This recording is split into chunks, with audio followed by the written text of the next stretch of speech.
हयथ' 6 मासनि आवगाय देरहाखानायसो रिजाल्टआवसो होनो गोनांसै 6 मासनि आवगाय आं देरहाखानायसो रिजाल्टआव होनो गोनां नमिनेसनखौ आङो रायजो राजाखौ लानानै गथायबाय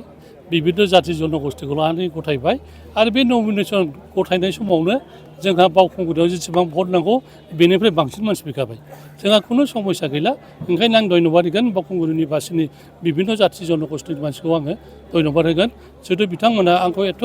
हेफाजाब होबाय थादों 20 बोसोर हेफाजाब होफैबाय दिनै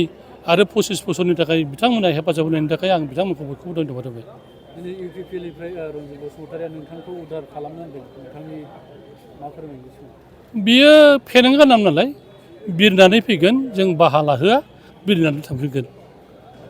थांफिनगोन बियो आरो बियो गावखौनो बिसास खालामनो हाया गाव जे बाहाय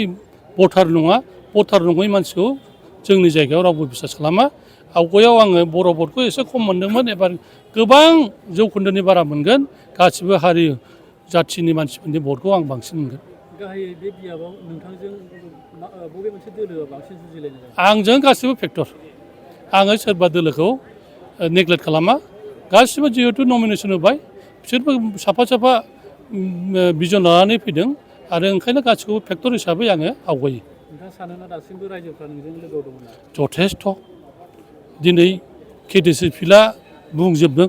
क'क्राझार टाउनखौ आङो बुंहरजोबदों बे मानसिफ्रा आंनो भट होजोबगोन खुनु सिन्था खालामनांगौ दरखार गैया दासान्दि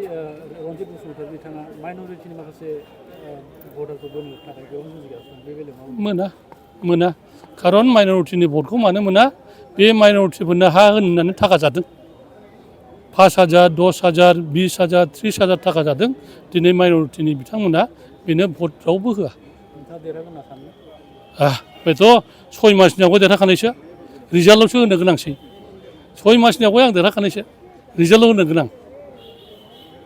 दे